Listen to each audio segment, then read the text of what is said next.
শুনেছিলাম কোষ্ঠী পাথরের একটা এটাই কোষ্ঠী পাথরের শিবলিঙ্গ, যেটা এশিয়া মহাদেশের মধ্যে সবচেয়ে দাদা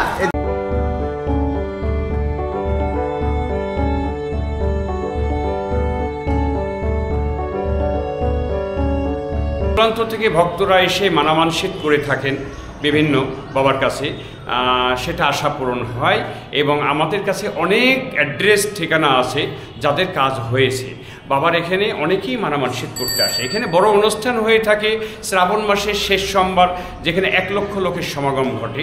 বিভিন্ন অঞ্চল থেকে ভক্তরা এখানে বাবার জন্মতিথি উপলক্ষে যে বাবার মাথায় জল ঢালা অনুষ্ঠান সেটি হয়ে থাকে, সেটা আগামীতে শ্রাবণ মাসের শেষ সোমবারে আর কি।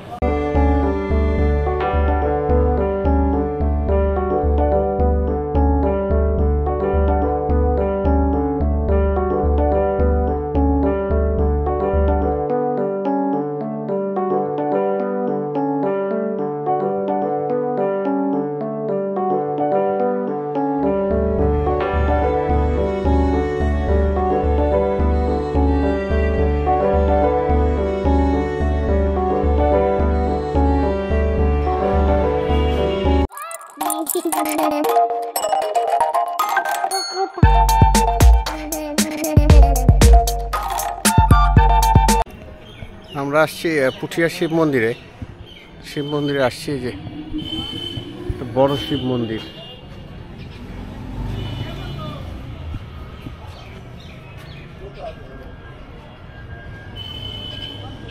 বিস্তারিত লেখা আছে, যদিও ক্যামেরা বোঝা যাবে না।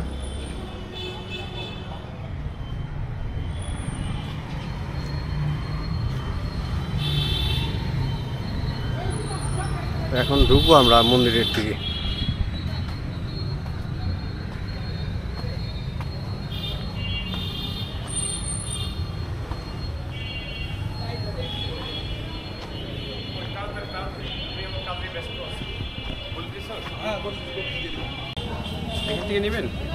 হ্যাঁ, শিব মন্দির সম্পর্কে যদি একটু বলতেন। আচ্ছা, আমরা রাজশাহী জেলার অন্তর্গত পুঠিয়া থানায় অবস্থিত বর্তমানে যে মন্দিরে দাঁড়িয়ে আছি, এই মন্দিরটির নাম ভুবনেশ্বর শিব মন্দির।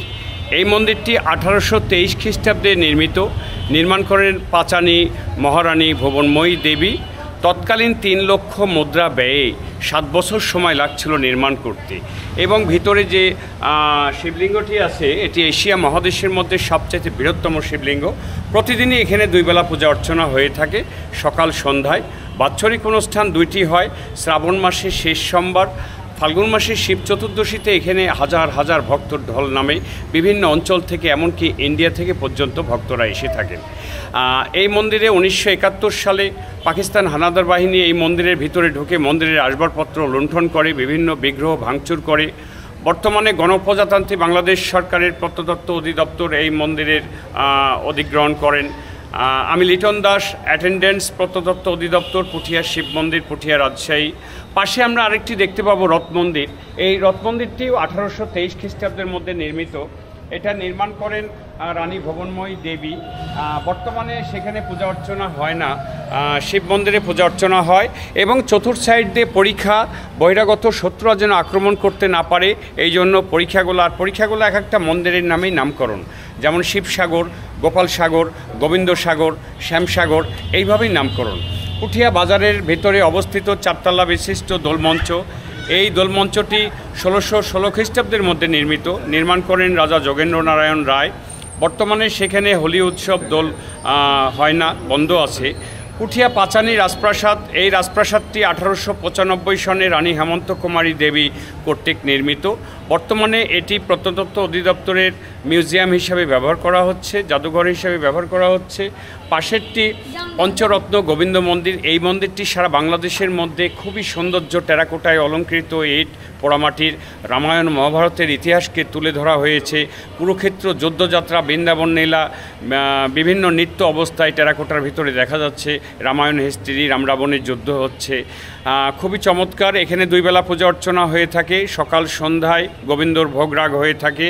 বিভিন্ন অঞ্চল থেকে প্রতিদিনই ভক্তরা এখানে এসে থাকেন।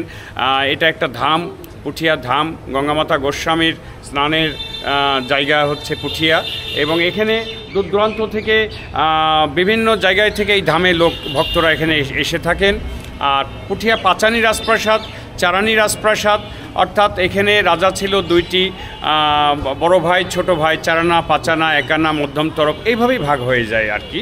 আমরা বর্তমানে পাচানা অংশেই আছি। এটা পাচানির মহারানীর এই মন্দিরটি নির্মাণ করেছিলেন। আমরা শিবলিঙ্গটি দেখব, যেটা এশিয়া মহাদেশের মধ্যে সবচাইতে বৃহত্তম শিবলিঙ্গ। আচ্ছা,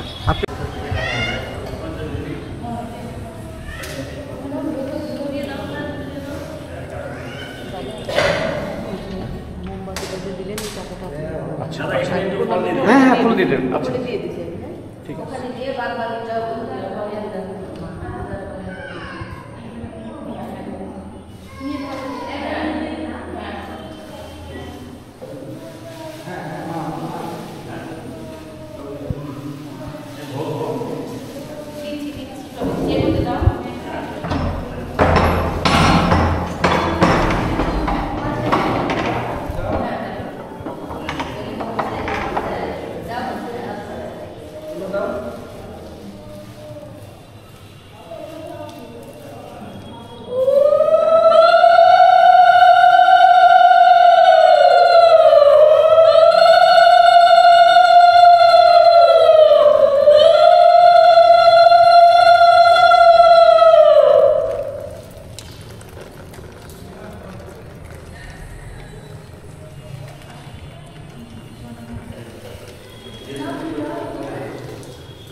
আমি ঢাকায় থাকি। আচ্ছা, আমি লিটন দাস। আমি প্রত্নতত্ত্ব অধিদপ্তরের অ্যাটেন্ডেন্স হিসাবে কর্মরত আছি পুঠিয়া শিব মন্দিরে। ধন্যবাদ। ভক্তবৃন্দদের জন্য বলেন, যারা আসবে টাইম। ভক্তবৃন্দদের উদ্দেশ্যে আমি বলছি, আমাদের সকাল 9টা থেকে বিকেল 5টা পর্যন্ত এই মন্দির দর্শনার্থীদের জন্য, ভক্তদের জন্য খোলা থাকে। যারা জল এবং ভোগরাগ দিবেন তারা আসুন। সকাল 9টা থেকে বিকেল 5টা পর্যন্ত এখানে ভোগরাগ চলে। প্রতিদিনই 2 বেলা পূজা অর্চনা হয়ে থাকে। আপনারা আসুন, খোলা পাবেন এবং দর্শন করতে পারবেন। আচ্ছা, এখন কি টিকিট সিস্টেম করছেন? এখন বাইরের আমাদের হিন্দুদের কোনো টিকিট নেই। যারা পূজা দিতে আসবে তাদের জন্য কোনো টিকিট নেই। বাইরের দর্শনার্থী টুরিস্ট যারা আছে তাদের জন্য নেওয়া হয়েছে টিকিট। তাদের জন্য 10 টাকা টিকিটের মাধ্যমে এটা পরিদর্শন করবে, গভর্নমেন্টের রাজস্ব আদায়ের জন্য। ধন্যবাদ। আশা করি দাদার সাথে কথা বলে ভালো লাগলো। এবং আমার বাবাও এখানে দীর্ঘদিন প্রায় 38 বছর চাকরি করে গেছেন, তার সুবাদেই আমি চাকরি করছি আর কি। আমারও প্রায় 18-20 বছর হয়ে গেল কর্মরত। আচ্ছা। এবং রাজপরিবারদের সাথে আমার সাক্ষাৎ হয়েছে 4 বার। এবং চারানি রাজার নাতনি গীতা দেবী, পান্না দেবী, সঞ্জয় কুমার, পাচানি রাজার সঞ্জয় কুমার, উদয় ভাদুরী, ওনারা বর্তমানে আমেরিকায় থাকেন, আর কেউ কলকাতায় থাকেন। আমি সেখানে গিয়েছি 2 বার ঘুরতে। ধন্যবাদ।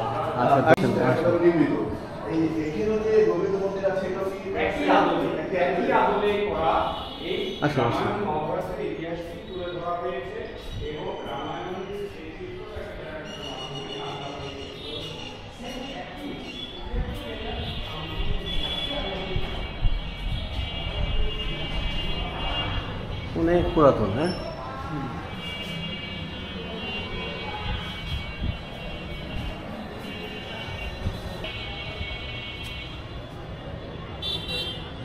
ঠিক আছে। আপনার করি না, আমি ভিতরে এই ভিতরটা করে বাইরে একটু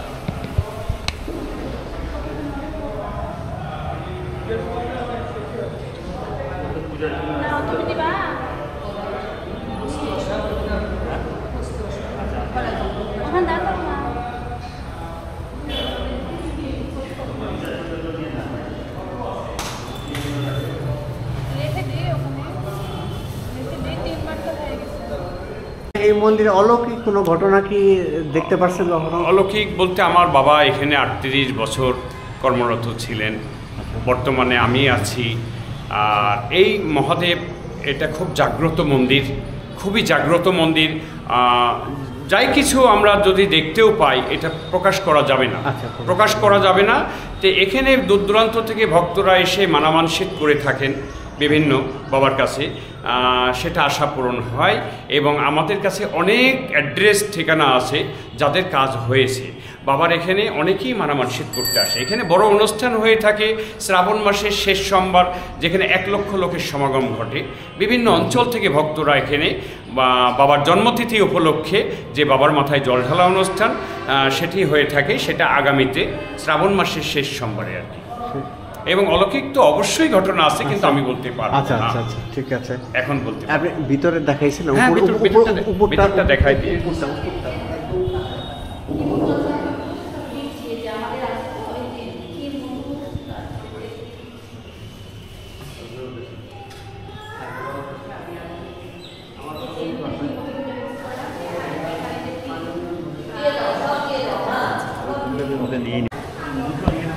আচ্ছা, আমি সব একটু ধরেন আপনি, আমি 1 মিনিট বলে দেব। আমি ভক্তবৃন্দর উদ্দেশ্যে বলছি, যারা এই মন্দিরে আসতে চান আপনারা মোবাইল করেও আসতে পারবেন। আমি মোবাইল নাম্বারটা বলছি 01303542528। এটা শিব মন্দিরের নাম্বার। এই নাম্বারে যোগাযোগ করে ভক্তবৃন্দ আসতে পারবেন। এবং আমাদের মন্দির সকাল 9টা থেকে বিকেল 5টা পর্যন্ত ওপেন থাকে। ভক্তবৃন্দরা পূজা দিতে পারবেন এবং মন্দির পরিদর্শন করতে পারবেন, প্রণামী হ্যাঁ দিতে পারবেন, সমস্যা নেই, আপনি আসতে পারেন। আমরা এখানে শুনেছিলাম কোষ্ঠী পাথরের একটা এটাই কোষ্ঠী পাথরের শিবলিঙ্গ, যেটা এশিয়া মহাদেশের মধ্যে সবচেয়ে। দাদা এদিকে আসেন। হ্যাঁ,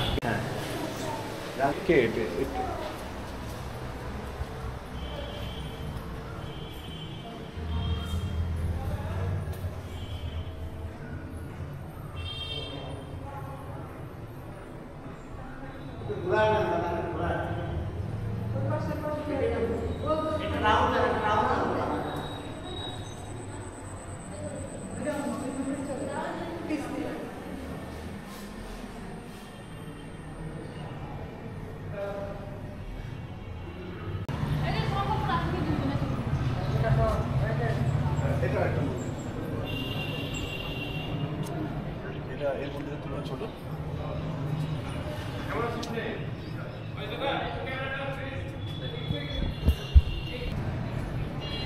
ছবি শিব ঠাকুরের সাথে লাগবে। হ্যাঁ, শিব ঠাকুরের সাথে লাগবে।